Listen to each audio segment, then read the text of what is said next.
How to promote school college hospital admission பதிவை ப்ரெசன்டேஷனை வெளிப்படுத்தியிருந்தோம். அதில் 2 விதமான கேள்விகள் வந்தது நண்பர்களிடத்துலேருந்து.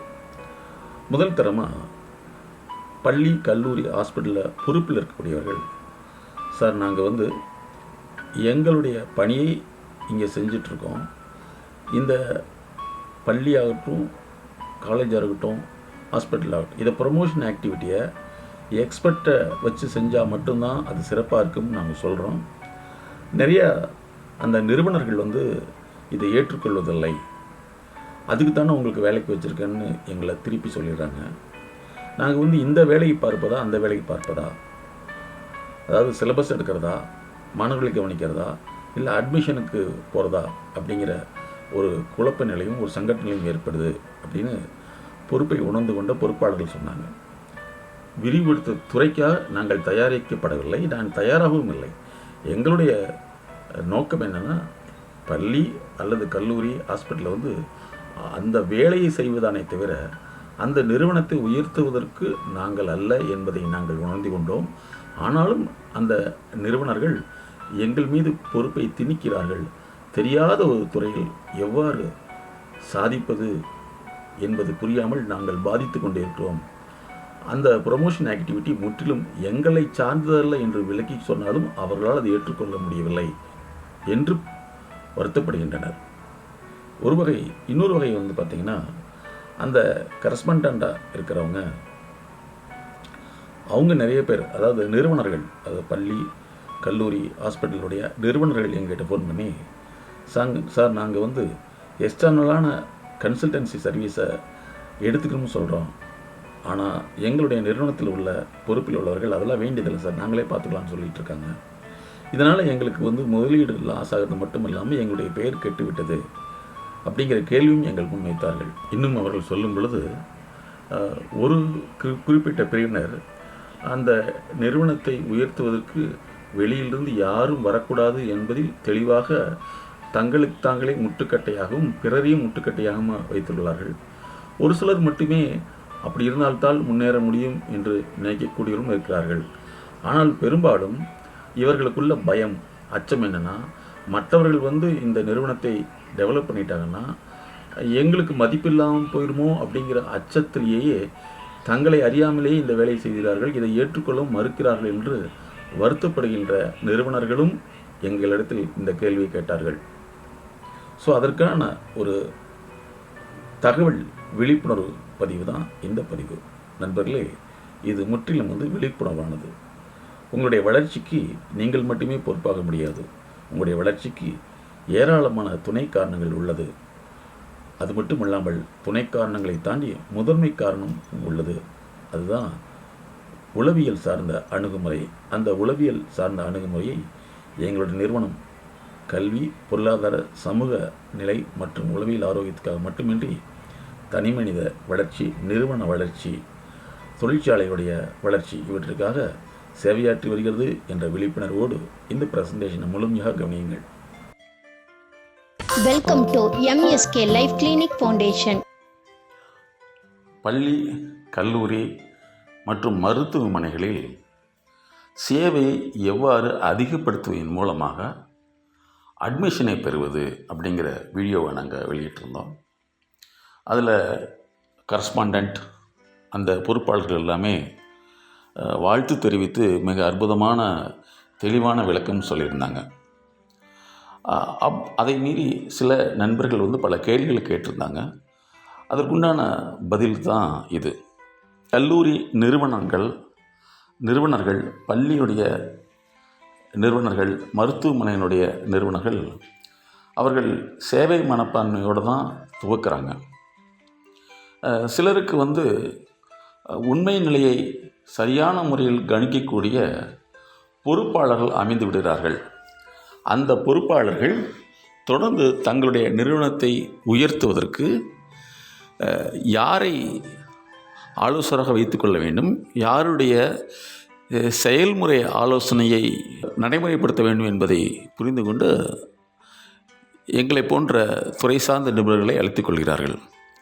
பெரும்பாலானவர்கள் நம்முடைய வேலையை குறைத்து மதிப்பிட்டு நிறுவனர்கள் நம்மை விட்டு இந்த நிறுவனத்தை விட்டு வெளியே அனுப்பிவிடுவார்களோ என்ற பயத்திலையும் அச்சத்திலையுமே தான் தெரிந்ததை மட்டுமே செய்து கொண்டு அந்த நிறுவனத்தில் வாழ்ந்து பல நேரங்களில் அந்த நிறுவனம் தோல்வியடைந்து விடுகிறது.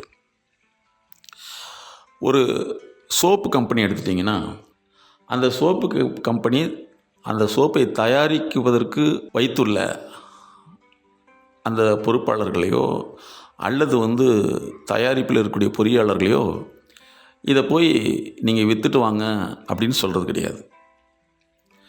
நகைக்கடை எடுத்துக்கொண்டால் நகைக்கடையில் உள்ள பணியாளர்களை போய் மேனேஜர் போய் நீங்கள் விற்றுட்டு வாங்க அப்படின்னு சொல்கிறது கிடையாது. ஆனால் இந்த பள்ளி கல்லூரி இந்த மாதிரி விஷயங்களில் மட்டுமே பார்த்திங்கன்னா, அந்த லெக்சர் அல்லது டீச்சர் அந்த பணிக்கு வேலைக்கு எடுக்கக்கூடியவர்களை இதை போய் செஞ்சுட்டு வாங்கன்னு சொல்கிறது அது சாத்தியமில்லாத காரியமாக இருக்கிறது. அதற்காக அவர்கள் தயாராகவில்லை அப்படிங்கிறத நிறைய பேர் புரிந்து கொள்ளவில்லை. ஒரு சிலர் மட்டுமே புரிந்து கொண்டனர். அப்போ ஒரு காலேஜு ஸ்கூல் இருக்குன்னா அந்த டீச்சர்ஸ் போய் ப்ரொமோஷன் எப்படி பண்ண முடியும்? இன்றைக்கு உலக நாடுகளை எடுத்து பார்த்தோம்னா, பல நாடுகளில் ஆண்டாண்டு காலமாக இருக்கக்கூடிய கட்சிகளும் கூட அந்த கட்சி உறுப்பினர்களுடைய பேச்சு ஆலோசனை கேட்டு அழிந்து கொண்டு வருகிறது என்பதை புரிந்து கொண்டு வெளிப்படையான துறை சார்ந்த நிபுணர்களை துணக்கி வைத்துக் கொள்கிறது. அதன் மூலமாக அந்த கட்சிகள் வளர்கின்றன. அதை பயன்படுத்தாத கட்சிகள் இன்றைக்கி உலக அளவில் கட்சியே இல்லாமல் போய்விடுகிறது. ஆனால் புதிய கட்சிகள் எப்பொழுதும் தன் துணைக்கு அந்த துறை சார்ந்த நிபுணர்களுடைய ஆலோசனையை பெற்றுக்கொள்கிறது. அதற்காக பெரும அளவு நிதியை அவர்களுக்கு செலவீடு செய்கிறது. அப்போ அந்த கட்சியாக இருந்தாலும் சரி, திரைப்பட காட்சியாக இருந்தாலும் சரி வளர்கிறது. இதை பெரும்பாலான கல்லூரி பள்ளியில் உள்ள நிறுவனர்கள் புரிந்து கொள்வதில்லை. இவங்க ஒரு காலேஜாக இருக்கட்டும் ஸ்கூலாக இருக்கட்டும் ஸ்டாஃப் எதுக்கு எடுக்கிறாங்கன்னா டீச்சிங் எடுக்கிறாங்க. பிரின்ஸிபல்னால் அந்த அகாடமிக் ரிலேட்டடு கரிக்குலம் ரிலேட்டடு இதை மேலாண்மை செய்கிறதுக்கு தான் எடுக்கிறாங்களே தவிர மனித மேலாண்மை மனித மார்க்கெட்டிங்க்கு அல்ல அப்படிங்கிறத ஒரு சில நிறுவனங்கள் தான் புரிந்து கொண்டு இருக்கிறது. அதனால் வெளிய நிபுணர்களை அழைப்பதன் மூலமாக அந்த பொறுப்பில் உள்ளவர்களுக்கு பாதிப்பு வரும்னு நினைக்கிறதே அந்த பொறுப்பில் உள்ளவர்கள் பயந்த சுபாவத்தில் இருக்கார்கள் என்பது வெளிப்படையான உண்மை. அப்போ ஒரு நிறுவனம், எந்த தயாரிப்பு நிறுவனம், உதாரணமாக சொல்ல போகிறோம்னா ஒரு கன்ஸ்ட்ரக்ஷன் கம்பெனி இருக்குது, அப்பார்ட்மெண்ட் கன்ஸ்ட்ரக்ஷன் பண்ணிகிட்ருக்காங்க. அங்கே இருக்கிற இன்ஜினியரை போய் நீங்கள் கேன்வாஸ் பண்ணிட்டு வாங்கன்னு சொல்கிறது கிடையாது.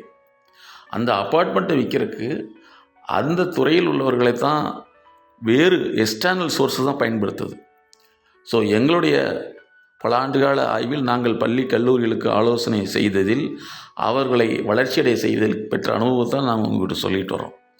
அப்போ எப்போவுமே ஒரு நிறுவனம் அந்த ஃபீல்டு உள்ள எக்ஸ்பர்ட்டுடைய கன்சல்டன்சியை எடுத்து தான் வளருது. அதனால தான் எங்களுடைய எம்எஸ்கே உளவியல் கோட்பாடுன்னு சொல்லியிருப்போம். அது பெருநிறுவன தலைவர்கள், பெருநிறுவனத்தை உருவாக்கியவர்கள், அதாவது கார்ப்பரேட் இண்டஸ்ட்ரி அல்லது இண்டஸ்ட்ரியல் கார்ப்பரேஷன் இதுபோன்ற அமைப்புகளை உருவாக்கக்கூடியவர்கள் அனைவருமே அந்த துறையில் உள்ள எக்ஸ்பர்ட் என்று சொல்லக்கூடிய அறிவுசார் செயலாளர்களுடைய செயல் நிபுணர்களுடைய ஆலோசனையை தொடர்ந்து பெற்றுக்கொண்டு தான் வளருது அப்படிங்கிறது தான் உலகளாவிய உண்மை. ஆகவே ஒரு நிறுவனம் வளர்வதற்கு அந்த பணியாளர்களை வளர்ச்சிக்காக பயன்படுத்தக்கூடாது, அந்த பணியாளர்களை அவர்களுடைய உற்பத்திக்கு தான் பயன்படுத்தணும் அப்படிங்கிறத தெரிஞ்சிட்டவங்க தான் தொழிலதிபர்கள். ஆனால் இந்த கல்லூரியாக இருக்கட்டும் பள்ளியாக இருக்கட்டும் அந்த டீச்சர்களில் டீச்சிங்காக எடுத்துகிட்டு அவர்களை போய் இதை கொண்டு போய் சீட்டெல்லாம் விற்று நிறைய அட்மிஷன் கொண்டு வான்னு சொல்கிறது இன்றைக்கி அதிகமாக நடந்துகிட்ருக்கிற ஒரு மிகப்பெரிய ஒரு தவறான அணுகுமுறை. இதனுடைய விளைவு என்னென்னா, அந்த டீச்சர்கள் கேன்வாஸ் பண்ணையிலையோ அல்லது அந்த காலேஜில் லெக்சராக இருக்கிறவங்க கேன்வாஸ் பண்ணையிலையோ மக்களுடைய பார்வை எனக்கு மாறிடுச்சு. அப்போ பழைய காலத்து டெக்னாலஜி நீங்கள் போய் கேன்வாஸ் பண்ணுறது இதெல்லாம் தர மேலாண்மை அப்படின்னு ஒன்று இருக்கிறது. அது நடத்தை தரம், கல்வித்தரம், இப்படி பல்வேறு வகையில் நாங்கள் பிரித்து வச்சுருக்கோம். இதை அதிகப்படுத்துறது மூலமாக தான் அந்த அட்மிஷனை அதிகப்படுத்த முடியும். அதே மாதிரி இந்த பள்ளி கல்லூரியில் இருக்கக்கூடியவங்க, ஸ்கூல் காலேஜில் இருக்கக்கூடிய பொறுப்பில் உள்ளவர்கள் தங்களை விட்டு விலக்கி விடுவார்களோங்க அச்சத்திலே வாழ்ந்துட்டுருக்காங்க. அதுவும் தவறான அணுகுமுறை. உங்களுடைய பள்ளியோ கல்லூரியோ அதிக அட்மிஷன் வந்துச்சுன்னா அது உங்களுக்கு வளர்ச்சி தான் என்று அவர்களுக்கு புரிந்து கொள்ள முடியவில்லை. அவர்களுக்குள்ள அச்சம் என்ன, நானே எல்லாமே செய்யணும், அது சாத்தியமே இல்லை. ஒரு துறை சார்ந்த நிபுணர்களை வைத்துக்கொண்டு வளர்ச்சியை உருவாக்குறது தான் முக்கியம். ஹாஸ்பிட்டல் அப்படி தான். அவங்களுடைய வரக்கூடிய பேஷண்ட்டை எப்படி கேர் பண்ணிக்கணும், எப்படி அவர்களுடைய உணர்வுகளை புரிந்து கொள்ளுங்கிறது எக்ஸ்டர்னல் ரிசர்ச் கன்சல்டன்சி மூலமாக தான் பல முன்னணி நிறுவனங்கள், அது ஸ்கூல் காலேஜஸ் ஹாஸ்பிட்டல் இண்டஸ்ட்ரிலாம் டெவலப் ஆகிட்டுருக்கு. ஒரு ஸ்கூல் காலேஜஸ் ஹாஸ்பிட்டல் வந்து இன்னொரு நிறுவனத்தை போட்டியாளராக கருது அப்படின்னாவே இது வளர்ச்சி அடையலை அப்படின்னு அர்த்தம். வளர்ச்சிக்கான வழிமுறைகளை தான் கையாளணும். அதைத்தான் நாங்கள் பல நிறுவனங்கள் செய்து கொண்டு வருகிறோம். ஆகவே மீண்டும் உங்களுக்கு என்ன சொல்கிறோம்னா, இது முற்றிலும் கரஸ்பாண்டண்ட்டுக்கு தான் இந்த வார்த்தையை நாங்கள் சொல்கிறோம். நீங்கள் உங்களுடைய கல்வி பணிக்காகத்தான் ஸ்டாஃப்ஸை வச்சுருக்கீங்க. அவர்களுக்கு அது மட்டும்தான் தெரியும். அவர்களுக்கு மார்க்கெட்டிங் அப்படிங்கிறது தெரியாது, அல்லது சேவையை விரிவுபடுத்துவது என்பது தெரியாது, ப்ரொமோஷன் ஆக்டிவிட்டி என்பது தெரியாது என்பதை புரிந்து கொள்ள வேண்டும். எப்படி அந்த ப்ரொமோஷனல் எக்ஸ்டர்னல் ரிசோர்ஸை வந்து கிளாஸ் எடுக்க சொன்னால் அது அவர்களுக்கு சம்மந்தம் இல்லாத துறையோ, அதே போல தான் பள்ளிக்கு கல்லூரிக்கு நீங்கள் எந்த வேலைக்காக அவர்கள் எடுத்தீர்களோ அந்த வேலைக்கு மட்டுமே அவர்கள் தயாராக இருப்பார்கள். மற்றொரு வேலைக்கு அவர்களை நிர்பந்தப்படுத்துவது என்பது ஒட்டுமொத்த நிறுவன வளர்ச்சி சிதைவுக்கு காரணமாக இருக்கும் என்பதை உங்களுக்கு விழிப்புணர்வாக நாங்கள் வெளிப்படுத்துகிறோம். Welcome to MSK life clinic foundation. சொல்ல முடியாத அழுத்த நினைவுகள், அடக்க முடியாத அழுகை, கட்டுப்படுத்த முடியாத கோபம், தாங்க முடியாத கஷ்டம், தன்னை யாரும் புரிந்து கொள்வதில்லை என்ற ஏக்கம், அதிகமான பயம், தூக்கமின்மை, உடல் சார்ந்த வலி, இன்னும் இது போன்று பல சிக்கல்களிலிருந்து விடுபட நாங்கள் உதவுகிறோம். அணுகவும். உளவியல் முதல் உதவிக்கு MSK just call 93 602 53 930. Welcome to MSK life clinic foundation. இது வாழ்வியல் மேம்பாட்டு நிறுவனம்.